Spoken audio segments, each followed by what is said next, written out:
은혜와 사랑의 아버지 하나님, 오늘도 주님의 사랑하는 귀한 백성들이 한자리에 모였나이다. 우리의 몸과 마음을 다하여 주님께 경배하게 하시고 주께서 허락하시는 크나큰 은총을 누리는 이 예배 될 수 있도록 주여 역사하여 주시옵소서. 예수님의 이름으로 기도하옵나이다. 아멘. 교동문 129번 중묘주일입니다. 시온에 따라 크게 기뻐할지어다. 예루살렘에 따라 즐거이 부를지어다. 보라, 내 왕이 내게 임하시나니 그는 공의로우시며 구원을 베푸시며 겸손하여서 나귀를 하시나니 나에게 작은 것도 자기 새끼니라. 내가 에브라임의 병거와 예루살렘의 말을 끊겠고 내가 너를 울리느니 그가 이방 사람에게 화평을 전할 것이요 그의 통치는 바다에서 바다까지 이르고 유라에서 땅끝까지 이르리라. 앞에서 가고 뒤에서 따르는 무리가 소리 높여 이르되 호산나 다윗의 자손이여 찬송하리라. 주의 이름으로 오시는 이여 가장 높은 곳에서 호산나 하더라. 아멘.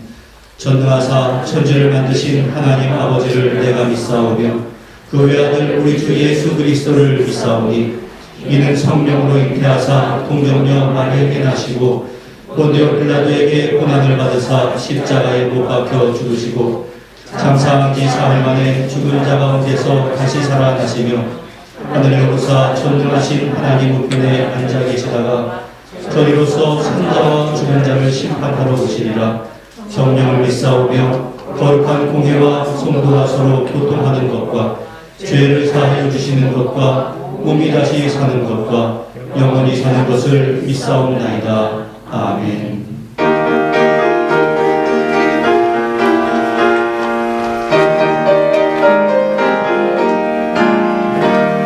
세상 모든 풍파를 흔들어 약한 마음 낙심하게 될 때에 내려주신 주의 복을 세어라. 주의 크신 복을 내가 알리라. 받은 복을 세어보아라. 크신 복을 내가 알리라. 받은 복을 세어보아라. 주의 크신 복을 내가 알리라. 세상 크신 걱정거를 누르고 십자가를 등에 지고 나갈 때 주가 내게 주신 복을 세어라. 두려움 없이 항상 찬송하리라. 받은 복을 세어보아라. 크신 복을 내가 알리라. 받은 복을 세어보아라. 주의 크신 복을 내가 알리라. 세상 권세 동에 앞길 막을 때 주만 믿고 낙심하지 말아라. 천사들이 너를 보호하리니 염려없이 앞만 보고 나가라. 받은 복을 세어보아라. 크신 복을 내가 알리라. 받은 복을 세어보아라. 주의 크신 복을 내가 알리라.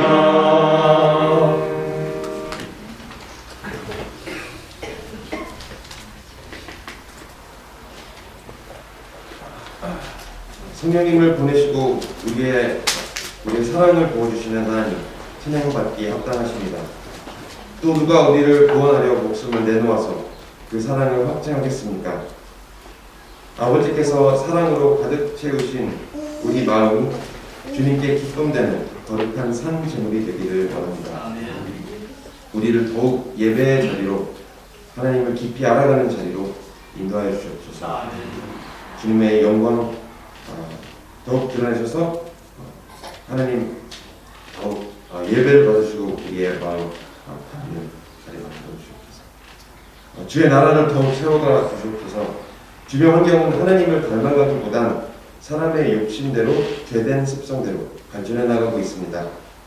하나님 말씀의 열심으로 복종하고 따르는 삶보다는 그럭저럭한 인성으로 계속 우리를 속여가려 하고 마음을 뺏으려고 합니다. 옳고 그름을 의견으로 따지고 상황별로 나누어 정합니다. 우리의 마음마저 주의 음성보다는 동의해주는 사람들 목소리에 만족을 하고는 합니다. 하나님을 사랑하는 자들이 주의 말씀대로 살 때 주의 의와 주의 능력과 사랑과 자비가 가득한 주의 나라 이루어 주시옵소서. 또 그 나라 우리부터 세워갈 수 있도록 성령님 힘 주시옵소서. 주의 나라와 그 일을 구하기보다 먼저 급한 일에 마음 뺏겨 지낼 때가 있었습니다. 주변 환경을 탓하고 성격을 탓하고 남을 탓해가며 하나님을 위한 삶을 미루는 일도 있었습니다. 용서하여 주옵소서. 주 안에 있는 보화를 발견한 사람들로서 그 가치에 따라 살 수 있는 능력 허락하여 주옵소서. 하나님을 더욱 알게 하여 주옵소서. 이것조차 스스로 할 수 없는 저희를 긍휼히 여겨 주셔서 주를 더욱 사랑하도록 더욱 알 수 있도록 도와주시옵소서. 은총교회 아침마다 새로운 자비로 더욱 복된 공동체 되게 해주시옵소서. 주의 성품을 닮은 모습으로 서로를 사랑하고 믿음을 지켜가는 교회와 우리 교인들 되도록 도와주시옵소서. 믿음을 말하며 믿음을 살아내는 우리가 되기를 원합니다. 주의 칭찬받는 교회 되게 해주시옵소서. 그 교회도 가르치는 자리에 허락하신 장장 목사님과 김판진 목사님 위해 기도합니다. 주의 열매 맺어가며 그 열매가 교회의 복이 되게 해주시옵소서. 이 자리에 하나님께 아뢰 부족한 것들이 있는 자들이 있습니다. 주님 채워주시옵소서. 이 염려하는 일을 지나보낼 때 하나님께서 하셨구나라고 찬양을 드릴 수 있기를 원합니다. 주의 때 주의 방법으로 역사하셔서 주의 영광 되게 하소서. 우리를 보내신 이 땅 뉴질랜드를 기억하여 주옵소서. 뉴질랜드는 주님이 필요한 나라입니다. 하나님을 두려워하는 나라 되게 해주옵소서. 사람을 보살필 줄도 알면서 의로운 가치관을 따르는 나라 되기를 원합니다. 이번 팬데믹으로 인해 많은 혼란이 찾아온 지금 주의 자녀들이 주의 자녀답게 사는 방법을 알고 보일 수 있는 기회가 되기를 원합니다. 역사해 주옵소서. 하나님의 백성을 주의 말씀으로 무장시켜 주시고 승리까지 이끌어 주시옵소서. 모든 영광 주님의 것입니다. 예수님의 이름으로 기도드렸습니다. 아멘.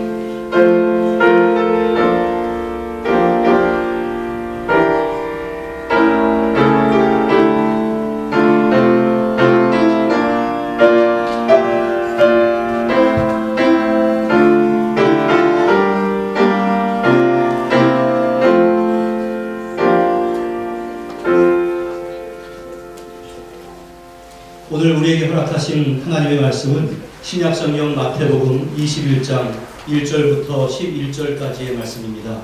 마태복음 21장 1에서 11절까지의 말씀 신약성경 34면에 있습니다. 1절부터 11절까지 교독하겠습니다. 그들이 예루살렘에 가까이 가서 감람산 벳박에 이르렀을 때에 예수께서 두 제자를 보내시며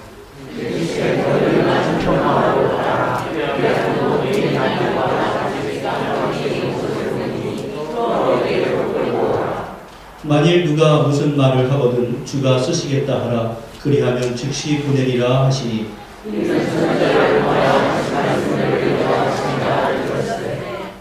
시온 딸에게 이르기를 내 왕이 내게 임하나니 그는 겸손하여 나귀 곧 멍이 매는 짐승의 새끼를 갖도다 하라 하였느니라.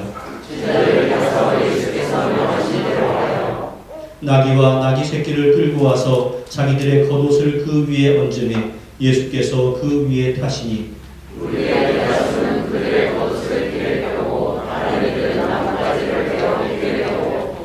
앞에서 가고 뒤에서 따르는 무리가 소리 높여 이르되 호산나 다윗의 자손이여 찬송하리로다. 주의 이름으로 오시는 이여 가장 높은 곳에서 호산나 하더라.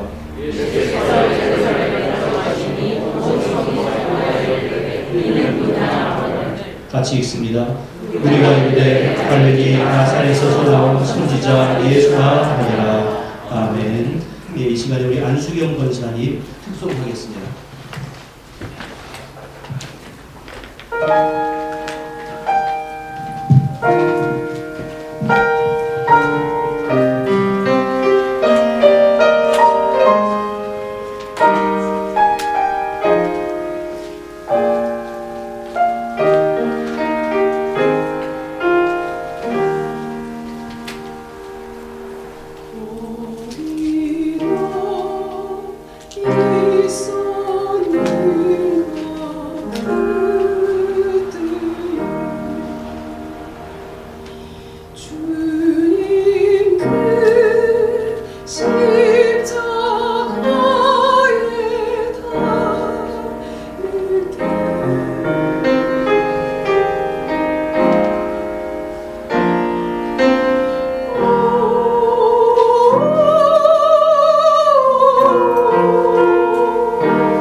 주님 그 무덤 속에 누일 때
예, 앞으로 찬양대가 정상화되기 전까지 찬양대원분들이 이렇게 돌아가면서 축송을 하겠다 이렇게 이야기를 들었습니다. 감사합니다. 기도하겠습니다. 은혜와 사랑의 아버지 하나님, 예수님께서 십자가에 달리는 그 순간에 나는 어디에 있나 돌아보게 됩니다.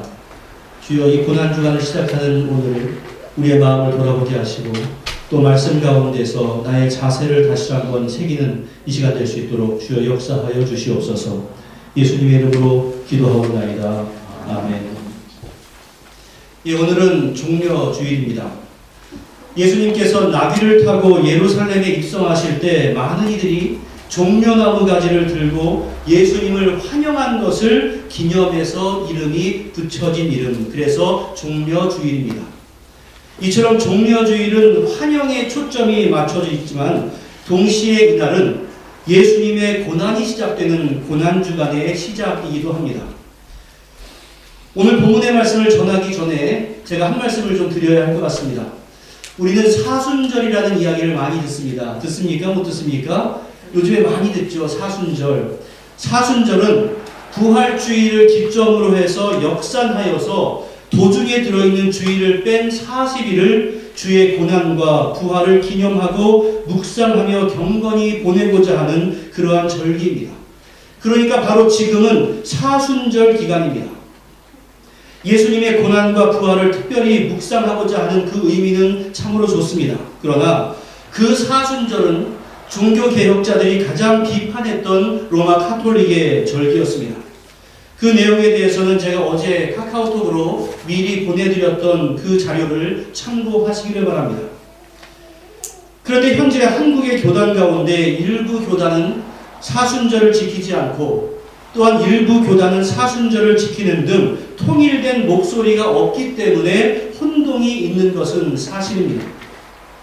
사실 제가 뉴질랜드에 오기 전에 제가 사역했던 그 교회에서는 제가 어렸을 때 유치부부터 쭉 출석을 해왔던 그 교회였는데 그 교회에서는 저는 사순절이라는 말을 들어보지도 못했습니다. 그런데 뉴질랜드에서 와서 좀 생활을 하다 보니까 아, 사순절의 의미가 이러이러하구나 라는 것을 알게 되었습니다.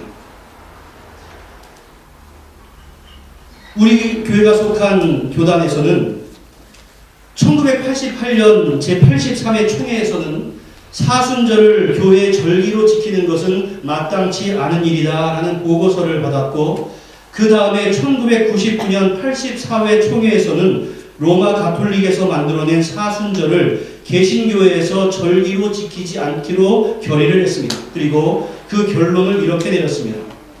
종교개혁으로 인해 폐지한 사순절을 우리 한국교회가 로마교회로부터 받아서 부활시키고 지킬 필요가 전혀 없다.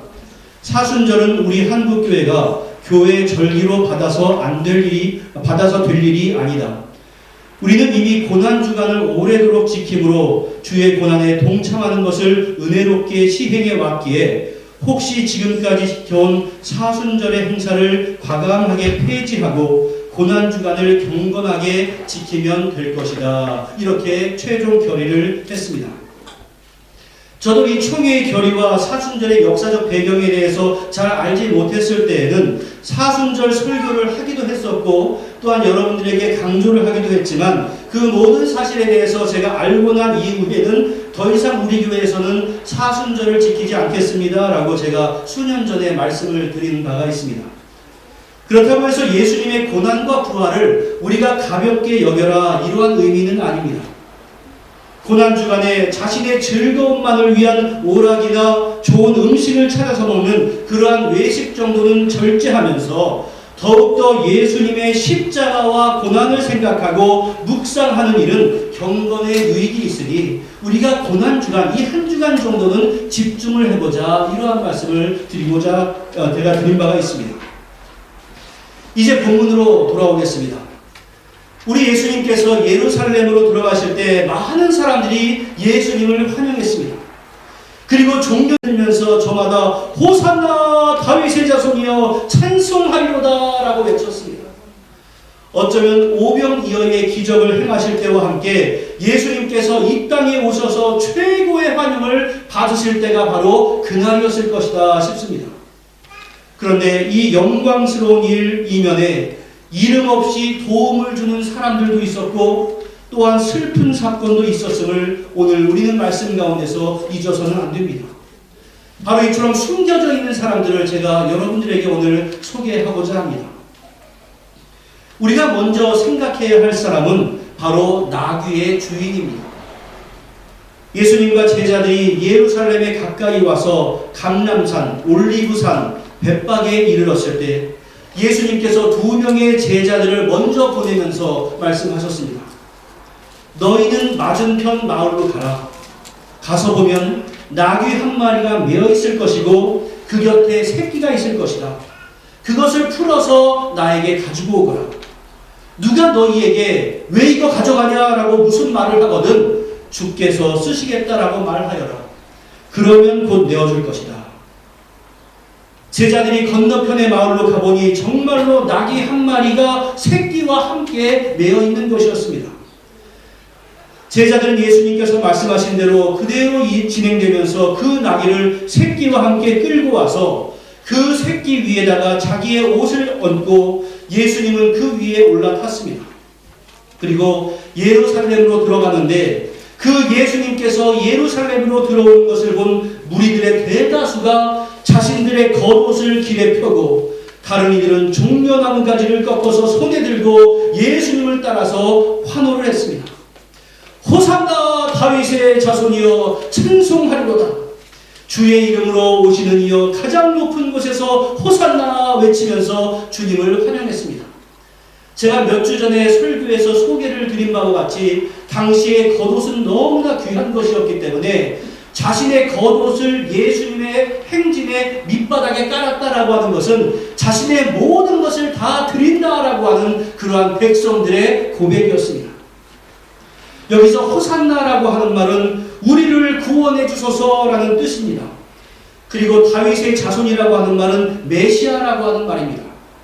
그러니까 당시의 사람들이 외쳤던 소리는 메시아여 우리를 구원해 주십시오 라고 하는 그러한 간절한 소망이 담겨있는 그러한 외침이었습니다. 사람들은 지금 예루살렘에 들어오고 있는 바로 그 예수가 이 로마의 압제에서 자신들을 해방시켜줄 메시아다라고 생각을 하면서 환영을 했던 것이었습니다. 이러한 영광스러운 모습을 본 사람들이 어떤 다른 사람들에게 물어봅니다. 도대체 이 사람이 누구냐? 그러자 무리들이 말하기를 이분은 갈릴리의 나사렛에서 나신 선지자 예수다라고 했습니다. 다시 말해서 지금 예수님을 환영하고 있는 대부분의 사람들이 바로 그 예수가 누구인가에 대해서 아주 명확하게 알고 있었다 이러한 뜻입니다. 그처럼 환호를 받으시는 예수님께서는 사실 당시의 권력의 상징이었던 말을 타고 예루살렘에 들어가실 수도 있었을 겁니다.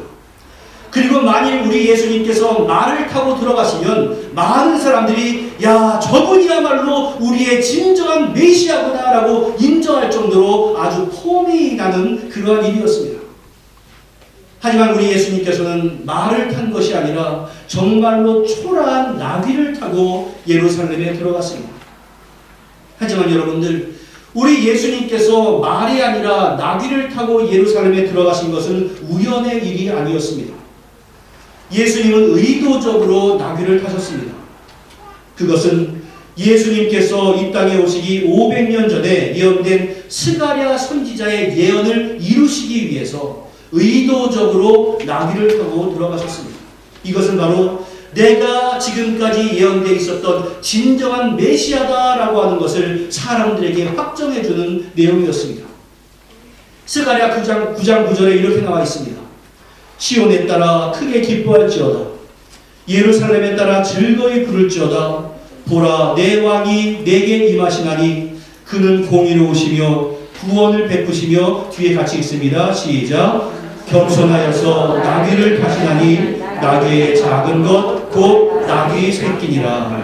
오늘 본문에는 자세한 언급은 없지만 동일한 사건을 다룬 마가복음과 누가복음에서는 예수님께서 나귀의 새끼를 탔다라고 기록을 해주고 있습니다. 한번 생각을 해보십시오. 기왕의 멋진 모습으로 예루살렘에 들어가야 사람들에게 환영을 받지 않겠습니까? 하지만 예수님은 말을 타지 않았습니다. 또 한번 생각해 보십시오. 어미 나귀가 있고 새끼 나귀가 있다면 어미를 타고 들어가야 정상 아니겠습니까? 하지만 예수님은 의도적으로 이렇게 새끼 나귀를 타고 들어가심으로 인해서 과거에 예언되어 있던 그 메시아가 나다라고 하는 것을 보여주셨습니다. 그런데 이 영광스러운 예루살렘의 입성 가운데 숨어있는 공로자가 한 명이 있었습니다. 그는 다름이 아니라 예수님께서 타고 가신 그 나귀의 주인입니다. 그가 도대체 누구인지 명확하게 이름이 밝혀져 있지 않습니다. 그러나 그가 예수님이 누구인가에 대해서는 분명히 알고 있었다라는 사실을 우리는 추측해 볼 수 있습니다. 그렇기 때문에 제자들이 가서 주님께서 이것을 쓰시겠다라고 말씀하니까 아무런 말도 하지 않고 그것을 내주었던 것 아니겠습니까? 당시의 나귀는 아주 중요한 재산 목록 가운데 하나였습니다. 자신의 전 재산일지도 모르는 그 큰 재산을 그저 주님께서 쓰시겠다라고 하는 그 한마디에 두말 없이 내어줄 수 있었던 것은 이 사람이 단지 예수님을 알고 있었던 것뿐만이 아니라 예수님이 어떠한 분이신가에 대해서 분명하게 믿고 있었던 사람이었습니다. 그래서 그는 이것저것 물어보지 않고 단지 주님께서 쓰시겠다라고 하는 이 한마디에 자신의 큰 재산인 나귀를 내어놓았던 겁니다. 그 사람은 도대체 이것을 어디에 쓸 것인가? 도대체 어떻게 쓸 것인가? 저 사람의 나귀가 아니라 왜 하필이면 내 나귀여야 하는가? 이런 것에 대해서 전혀 물어보지 않았습니다. 그저 주님께서 쓰시겠다 이 한마디에 기뻐하면서 그것을 내주었습니다. 그래서 이 사람은 비록 이름이 성경에서 명확하게 나와 있지는 않는다 할지라도 하나님의 구원의 역사에 의해서 결코 빼어놓을 수 없는 정말로 귀한 존재로 성경에 기록이 되었습니다. 사랑하는 성도 여러분, 이 사람에 비해서 나는 어떠한가 한번 돌아보시기를 바랍니다. 주님께서 사용하시기 위해서 나에게 헌신을 요구하실 때 얼마나 많은 이유를 내가 대는지 모릅니다. 도대체 어디에 쓸 것인가? 하나님께서는 어떻게 쓸 것인가? 왜 저 사람이 아니라 내 것을 쓸 것인가? 내가 그것에 대해서 다 알아야 합니다. 그리고 그것에 대해서 납득이 되어야만 내가 헌신하는 그러한 행동을 보입니다. 그리고 내 뜻에 합당하지 않으면 주님의 요구도 다 소용이 없습니다. 그리고 자신의 필요에 따라서 다 사용하고 남은 것을 주님께 드리고 나서는 나는 주님께 봉사를 했어 라고 스스로 내가 여길 때가 얼마나 많이 있습니까? 여러분들 분명히 생각할 것은 우리 주님은 마치 거스름돈 주듯이 자투리를 받을 만한 그러한 하나님이 아니십니다. 나의 가장 귀한 것으로 드려도 다 드리지 못할 그러한 합당한 분이십니다. 이렇듯 주님께서 나의 소유, 나의 헌신, 나의 모든 것을 사용하고자 하실 때 감사함으로 드릴 수 있는 우리 모두가 될 수 있기를 주님의 이름으로 간절히 축원합니다. 그것도 여러분들 내가 쓰고 남은 것으로 간신히 바쳐드리는 그것이 아니라 정말로 내가 귀하게 여기는 것으로 주를 위해서 값지게 사용할 수 있는 그러한 성도들이 될 수 있기를 주님의 이름으로 간절히 축원합니다. 바로 이것이 십자가를 묵상하고 부활을 기다리는 성도의 자세입니다. 이 고난주간에 제가 소개를 할 만한 또 다른 인물은 예수님의 최후의 만찬자리의 다락방의 주인입니다.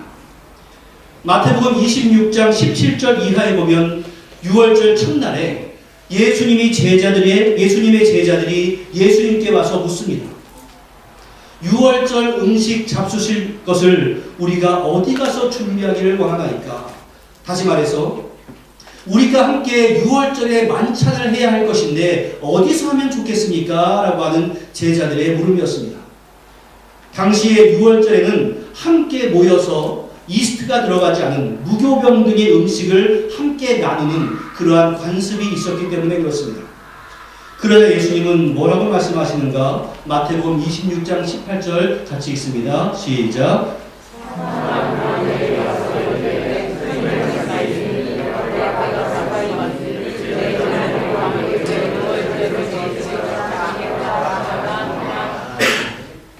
여기 오늘 본문 빨간 글씨에 아무라고 표현된 사람이 누구인가에 대해서는 학자들마다 많은 의견들이 있습니다. 다만 많은 학자들이 예수님께서 승천하신 뒤에 제자들과 120명 성도들이 함께 모여서 기도하던 중에 성령 충만을 경험했던 다락방의 주인 누구일까요? 마가로 추정을 합니다. 그런데 이 마가복음에서 그가 누구인가에 대해서 특정하지 않는 이유가 무엇이겠습니까? 그 당시 예수님께서는 힘있는 당국자들로부터 많은 시기와 질투를 받고 있었습니다.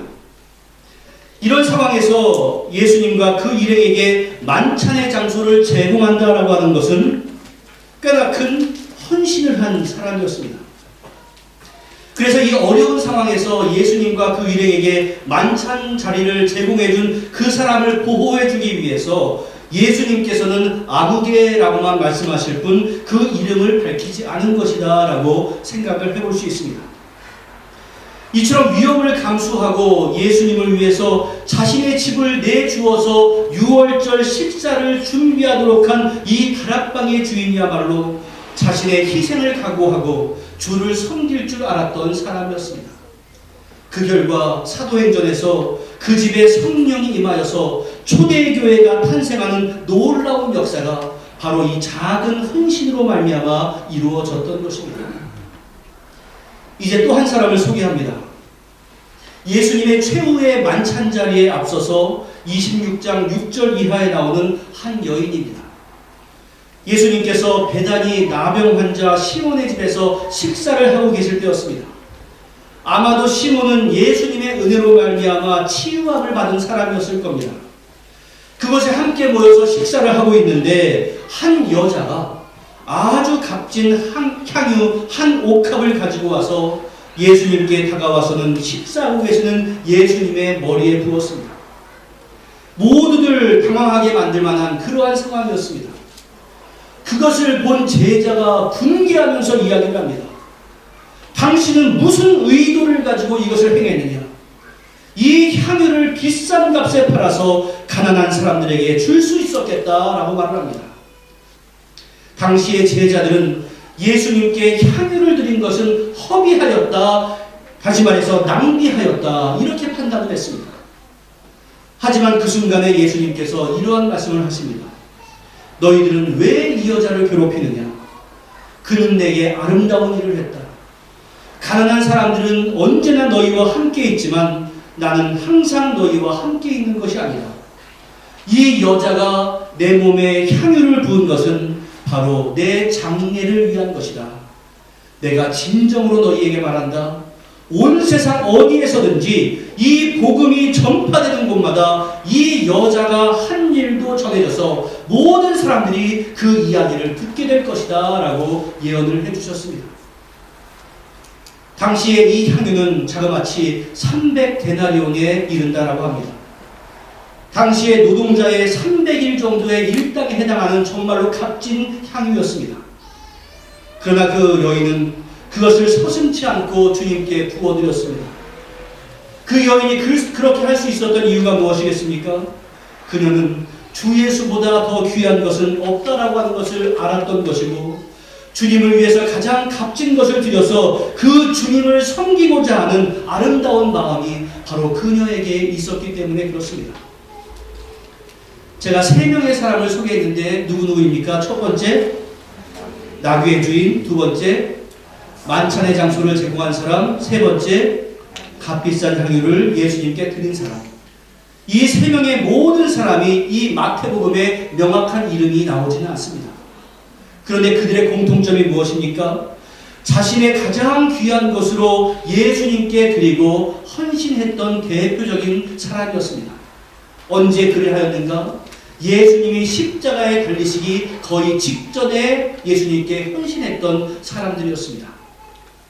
그런데 이 고난의 주간에 그와는 대조가 되는 한 사람이 있는데, 그 사람의 이름은 가룟 유다입니다. 가룟 유다의 사건은 아까 소개했던 예수님께 향유를 드렸던 그 여인과 대조해서 바로 뒤에 붙여서 사건이 기록되어 있습니다. 다시 말씀드려서 예수님께 향유를 부었던 그 여인의 사건에 이어서 가룟 유다가 예수님을 팔기 위해서 대제사장을 만나는 그러한 사건이 기록되어 있다, 이러한 말씀입니다.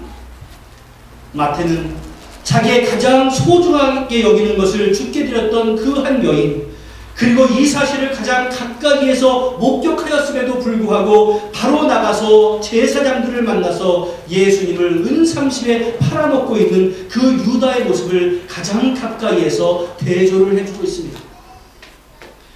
우리가 최후의 만찬으로 잘 알고 있는 6월절의 만찬의 자리에서 예수님은 이렇게 말씀을 하셨습니다. 내가 진실로 너희에게 이르노니, 예수님께서 진실로 너희에게 이르노니, 이 말씀을 하시는 것은 아주 강조할 때 하시는 말씀입니다. 그러니까 예수님께서 진실로 너희에게 이른다라고 말씀하니까 제자들이 예수님을 다 주목했을 겁니다. 너희 중 한 사람이 나를 팔리라. 그 말을 들으니까 제자들이 이구동성으로 주님 나는 아니지요, 주님 나는 아니지요 라고 묻습니다. 주님께서 이런 말씀하신 것은 12제자 가운데 하나인 가룟 유다가 이미 제사장들과 만나 예수님을 은30에 넘겨주기로 한 사실을 예수님께서 이미 알고 계셨기 때문에 이런 말씀을 하신 겁니다. 그때 주님께서 대답하셨습니다. 나와 함께 빵그릇에 손을 넣는 그가 나를 팔 것이다. 인자는 자기에 대하여 기록된 대로 갈 것이지만 인자를 파는 그 사람에게는 화가 있을 것이다. 그 사람은 차라리 태어나지 않았으면 더 좋았을 것이다 라고 말씀을 하십니다. 이런 말씀을 하실 때 다른 제자들은 알지 못했겠지만 가룟 유다 자신은 바로 예수님이 자신에 대해서 말씀하시는 것을 분명히 알았을 것 같습니다. 그래서 이렇게 말합니다. 예수님을 떠보자 하는 생각입니다. 예수님이 알고 있을까 모를까 하면서 나는 아니지요. 그러야 주님은 말씀합니다. 네가 말하였도다. 바로 너다. 이러한 말씀입니다. 여러분, 우리 주님은 이 가룟 유다가 은30을 받고 나를 제사장들에게 팔아 넘겼다라고 다른 제자들 앞에서 바로 이놈이 나쁜 놈이다라고 공개하실 수도 있었습니다. 그러나 주님은 그 가룟 유다만 알만한 방법으로 계속해서 신호를 주셨습니다. 왜 그렇게 하셨겠습니까? 바로 우리 주님께서는 가룟 유다에게 회개할 수 있을 만한 기회를 주신 겁니다. 이러한 사건이 있기 전에 주님은 서로 높아지려고 하던 제자들의 발을 하나하나 씻겨주셨습니다. 높아지는 것이 아니라 섬김이 하나님 나라에 있어서 새로운 질서다라고 하는 것을 가르쳐주기 위함이었습니다. 너희들은 내가 이 예루살렘에서 왕이 되면 한 자리를 차지하고자 하는 그러한 욕망이 있지, 그것이 아니다. 하나님의 나라에서는 서로 낮아지고 서로 겸손하고 서로 발을 씻어주는 것이 그 하나님 나라의 질서야 라고 하는 걸 가르쳐 주셨습니다. 그런데 거기에는 제사장들과 이미 거래를 다 하고 와서 뻔뻔스럽게 주 앞에 발을 내밀고 있었던 가룟 유다도 바로 그 자리에 함께하고 있었습니다. 그리고는 아무 일도 없는 것처럼 예수님 앞에 발을 내밀고 있는 그 가룟 유다를 보면서 우리 예수님의 마음은 얼마나 찢어지게 아팠겠습니까? 예수님께서 바로 너야 하면서 회개의 기회를 계속해서 주셨다고 한다면 가룟 유다는 바로 그 자리, 적어도 예수님께서 발을 씻는 그 자리에서 울면서 회개했어야 마땅하지 않겠습니까? 거기서 못했다고 한다면 예수님께서 바로 너 아니냐라고 말씀하실 때 회개해야 마땅하지 않았겠습니까? 하지만 그에게는 그것을 이길 만한 양심이 없었습니다. 예수님의 그러한 말씀을 들었음에도 불구하고 그는 주저하지 않고 예수를 넘겨주기 위해서 다시금 대제사장을 찾아갑니다. 제가 이번 한 주간 동안에는 매일매일 여러분들에게 메시지를 전해서 녹음을 해서 드릴 텐데 바로 이 사건 뒤에 어떤 일이 있는가를 하루 전해드리도록 하겠습니다. 여러분들, 이 가룟 유다가 왜 이렇게 되고 말았습니까? 3년 동안이나 예수님을 따라다니면서 예수님과 함께 먹고 예수님과 함께 마시고 예수님의 기적을 목격하고 예수님께 훈련받았던 제자 가운데 하나였는데, 수많은 사람들 가운데서 뽑혔던 12명의 제자 가운데 하나였는데, 그것도 예수님께서 그를 신뢰하고 예수님 일행의 재정을 관리하는 일까지도 맡겨놓으셨는데 왜 그가 그렇게 되고 말았습니까? 그것은 다른 것이 아닙니다. 바로 그 사람이 이미 돈의 노예가 되어버렸기 때문에 그렇습니다.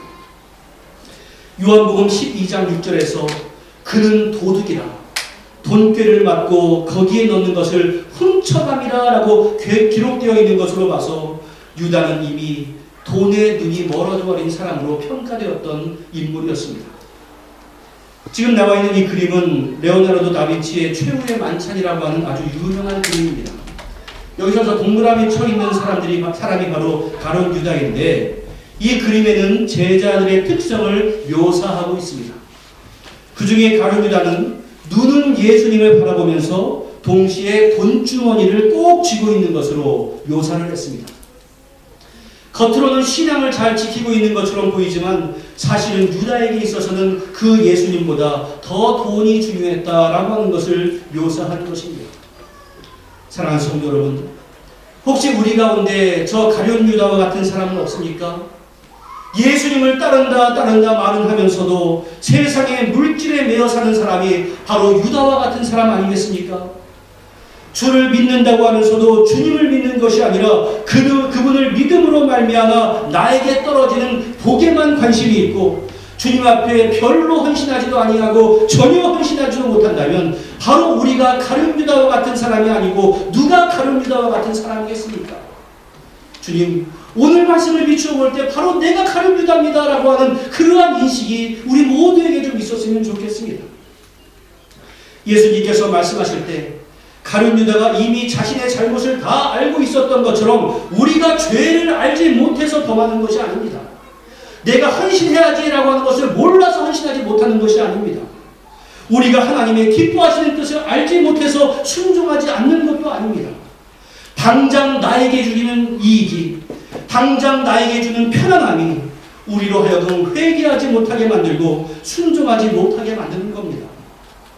주님께서 유다에게 여러 차례 회개할 수 있는 기회를 주셨지만 그가 그 기회를 발로 차버린 것과 같은 그러한 전철을 밟지 마시고 지금까지의 여러분들의 모든 삶을 온전히 돌이켜서 회개할 것은 회개하시고 순종할 것은 순종하기로 다시 한번 다짐할 수 있는 이 고난주간 될 수 있기를 주님의 이름으로 간절히 축원합니다. 오늘 본문의 말씀에서 가룟 유다와 대조되는 몇 명의 사람들을 소개했습니다.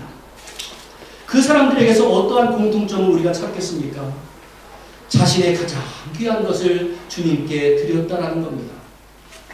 예수님의 예루살렘에 입성하시는 예수님을 위해서 나귀를 드렸던 나귀의 주인의 헌신을 우리는 본받아야 합니다. 당시 여자들은 큰 재산을 모으는 것이 힘든 상황에서 어쩌면 자신의 전 재산일지도 모르는 값비싼 향유를 주님께 드렸던 그 여인의 아름다운 섬김도 우리는 배울 수 있어야 합니다. 예수를 돕는 것이 크나큰 위험인 것을 감수하면서까지 예수님의 6월절 만찬을 위해서 자신의 집을 내주었던 마가로 추정되는 그 아무개도 우리는 기억을 해야 합니다. 그런데 성경은 그들의 헌신을 외면하지 않습니다. 그 나귀의 주인의 그러한 헌신에 대해서 사복음서의 저자들은 약속이나 한 듯이 모두가 다 그것을 기록해서 후대에 전했습니다. 예수님의 사건 가운데서 어떤 사건은 누가 기록하고 어떤 사건은 누가 기록하지 않고 그리했지만 이 나귀를 드렸던 그 주인의 사건은 한결같이 다 기록해서 너희들은 이 사람을 본받아야 한다라고 우리들에게 전달해 주고 있습니다.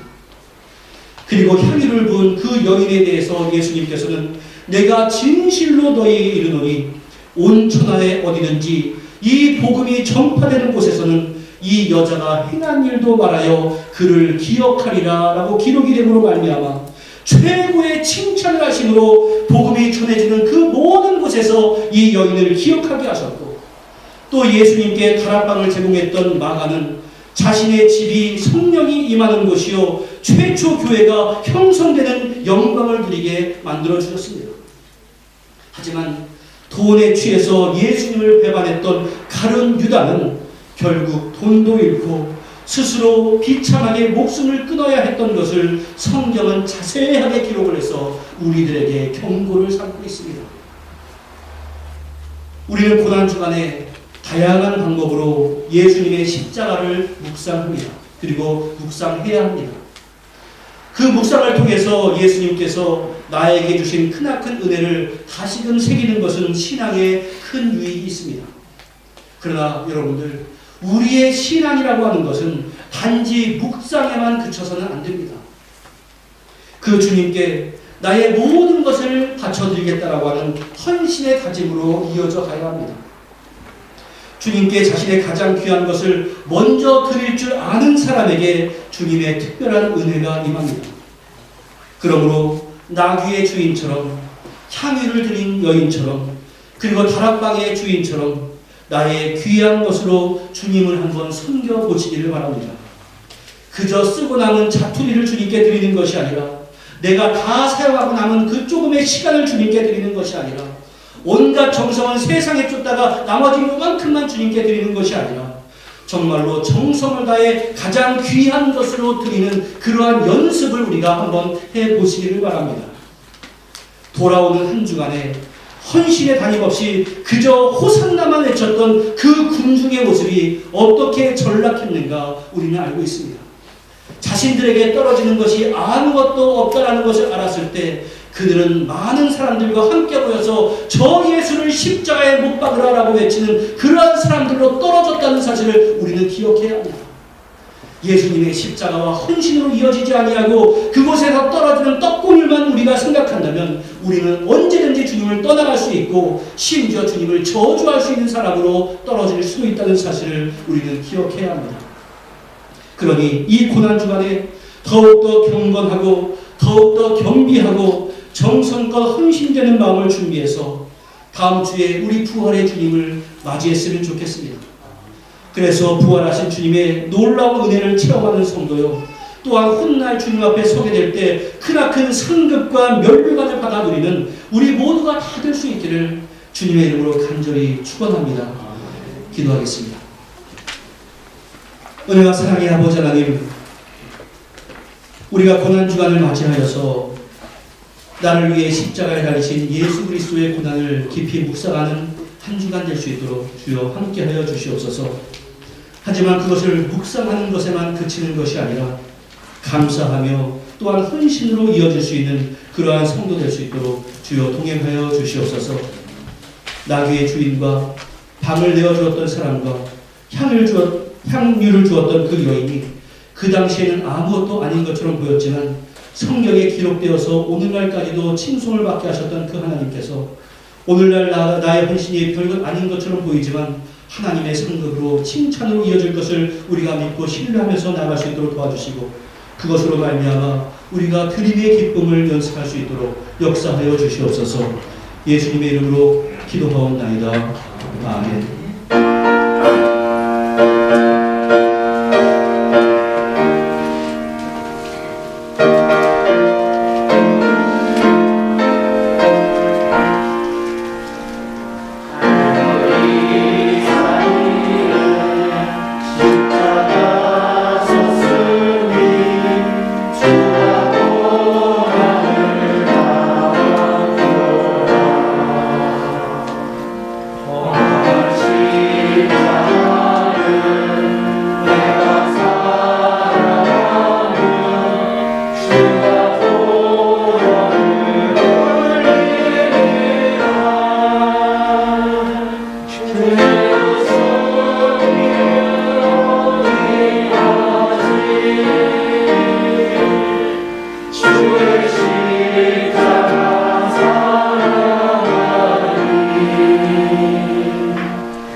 수요예배 안내를 말씀드리겠습니다. 특별한 광고가 있을 때까지는 수요예배는 가정예배로 드리겠습니다.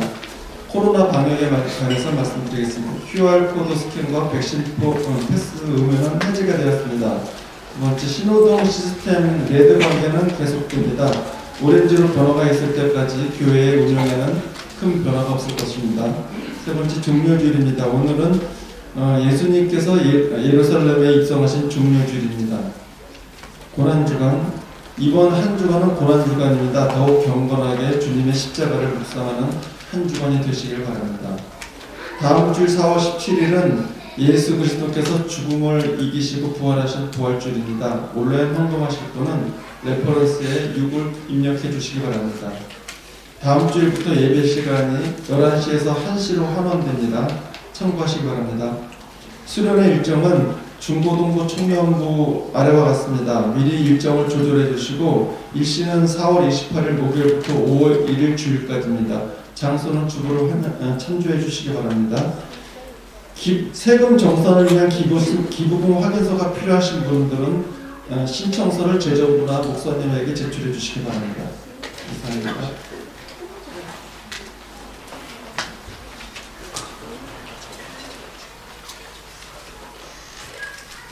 이미 제가 카카오톡으로 광고를 드린 바와 같이 큐티 교재가 필요하신 분들은 오늘까지 신청을 해주시기 바랍니다. 오늘 신청하면은 바로 한국에 주문을 하도록 하겠습니다.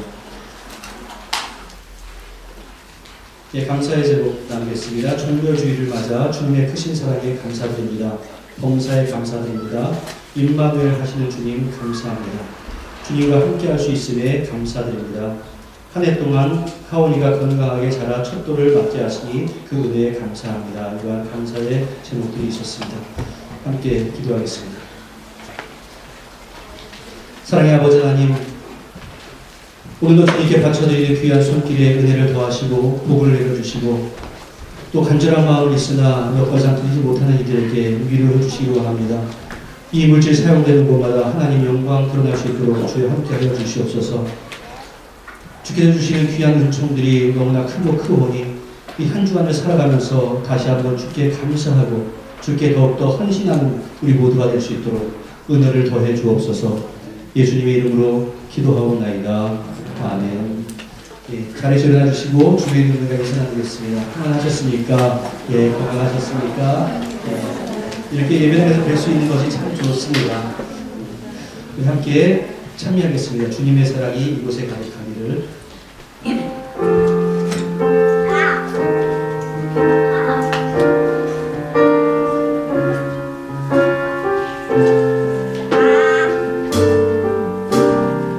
주님의 사랑이 이곳에 주님의 사랑이 이곳에 가득하기를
목을 빌어주시기 바랍니다. 축복합니다. 아주 건강하시고 행복하시길 바랍니다. 예, 광고 시간에 말씀이 됐지만 다음 주부터 키위교회로 예배를 드린다고 합니다. 여러분들께서 평소에 따라 11시에 오시면 키위교회 예배 참석을 하시게 됩니다. 그러니까 잊지 마시고 1시 꼭 기억해 주시고, 그래도 1시에 맞춰 오지 마시고 1시보다는 더 일찍 오셔서 찬양에 함께 참여해 주시고, 또 한 주간 동안도 여러분들 건강 잘 지킬 수 있기를 바랍니다. 기도하겠습니다. 은혜와 사랑의 아버지 하나님, 하나님의 존귀하심을 우리가 어떻게 표시한들 다 채울 수 있겠습니까? 이렇게 예배의 자리에 나와서 정말로 작은 것을 드림으로 주님께 영광을 돌립니다. 한 주간을 살아가면서 그 삶의 처소가 바로 내가 사는 것이 아니라 하나님의 예배의 장소임을 깨닫고 헌신하기 때문에 그것으로 그러한 표시를 냅니다. 주여, 정말로 부족하지만 우리의 헌신들을 받아주시고 우리의 열심과 크리스천처럼 살기 위해 노력하는 그 가운데 주께서 동행하심으로 말미암아 실패자가 아니라 승리자가 될 수 있도록 도와주시고, 낙심하는 자가 아니라 기쁨과 환희가 주님으로부터 공급되는 것을 경험하고 살아갈 수 있도록 은혜 가운데 함께하여 주시옵소서. 하지만 우리가 이 땅을 살아가기에 곤고할 때도 있습니다. 육적으로 힘들 때도 있고 마음적으로 힘들 때도 있습니다. 하지만 그러한 것이 나의 영혼까지 침범하지 않도록 주여 도와주시고 주님을 바라보며 표대를 맞추어 나갈 수 있도록 은혜 가운데 함께하여 주시옵소서. 특별히 예수 그리스도의 고난을 우리가 기억하는 한 주간입니다. 예수님의 고난에 동참하는 마음으로 더욱더 경건히 살게 하시고 말씀에 더욱더 묵상하게 하시고 기도에 집중하게 하시고 십자가를 생각하는 한 주간 될 수 있도록 도와주시어서 우리가 예수 그리스도의 부활을 맞이하는 그날까지 스스로를 돌아보는 한 주간 될 수 있도록 은혜 가운데 역사하여 주시옵소서. 각 가정들마다 기도하는 기도의 제목들이 있습니다. 건강을 위해서 기도하는 가정이 있습니다. 어루만져 주시기를 원합니다. 특별히 우리 김 장로님의 눈에 함께 하셔서 속히 잘 회복될 수 있도록 도와주시고, 우리 한영철 성도님과 함께 하시고 은혜를 더하셔서 속히 우리가 예배당에서 함께 예배드릴 수 있도록 주여 도와주시옵소서. 또 우리 모든 성도들이 기도하는 각각의 가정의 기도 제목 가운데 경제적으로 어렵지 않게 하시고 또 비자 문제가 속히 해결될 수 있도록 도와주시옵소서. 세계 선교사님들과 함께 하시고 은혜를 더해 주셔서 선교가 막혀있는 이 상황 가운데서 속히 회복되는 역사를 경험할 수 있도록 주여 도와주시옵소서. 다시 한번 한 주간을 주께 맡깁니다. 도와주시옵소서. 예수님의 이름으로 기도하옵나이다. 아멘. 축원하겠습니다. 이제는 우리 주 예수 그리스도의 무한하신 은혜와 성부 하나님의 극진하신 사랑하심과 성령님의 교통하심이 고난 주간을 맞이하여서 더욱더 십자가를 묵상하며 주께 헌신하기로 다짐하는 주님의 귀한 백성들 위해, 가족과 권속들 위해, 사랑하는 조국 대한민국과 이 땅 뉴질랜드 위해 이제부터 영원토록 함께 있을지어다. 아멘.